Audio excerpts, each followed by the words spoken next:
डायरेक्टच भांडण केली एसटी महामंडळ सोबत. तर रामराम मंडळ या 90 डे चॅलेंज मधला डे 5. आता ऐट्याचा शर्ट घालून निघालो आपल्या बस स्टँड कडे. आता बस स्टँडला आल्यावर आपल्या लालपरीनं लगेच एंट्री मारली. आज तर आपल्या बसमध्ये जागाच नव्हती, बसावं लागलं होतं आपल्या ड्रायव्हर बसशी. आता बस स्टँडला आल्यावर जाता वक्त आपल्या आयटीआय कॉलेजला पायीच. अच्छा हमको सिखा रिया है. हम किसको सिखा रिया नहीं, हम जा रही आईटीआई कॉलेज तरफ. नंतर आता हमने तो आईटीआई कॉलेज में पीछे से एंट्री मारी.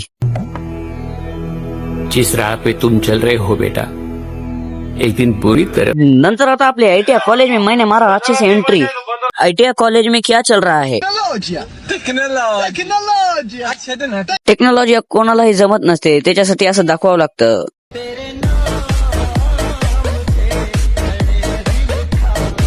बाहेर आल्यावर आपले हे बॅचचे पोरं काय करतात ते बघा.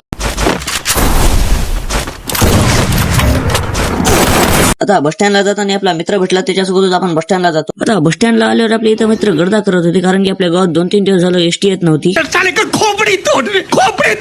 आपल्या मित्रांना डायरेक्ट मोदीजीला फोन लागला. मोदीजी काय म्हणले ते बघा. अरे हम तो फकीर आदमी है, झोला लेके चल पड़ेंगे. नंतर आता कसं तर करून आपल्या गावातली गाडी आणली आणि निघाली आपल्या गावाकडे. मी जातो गावाकडे, तुम्ही जा मित्रांनो. फॉलो बटन करा, मला करा फॉलो. भेटूया पुढच्या ब्लॉक मध्ये. जय श्रीराम, हर हर महादेव.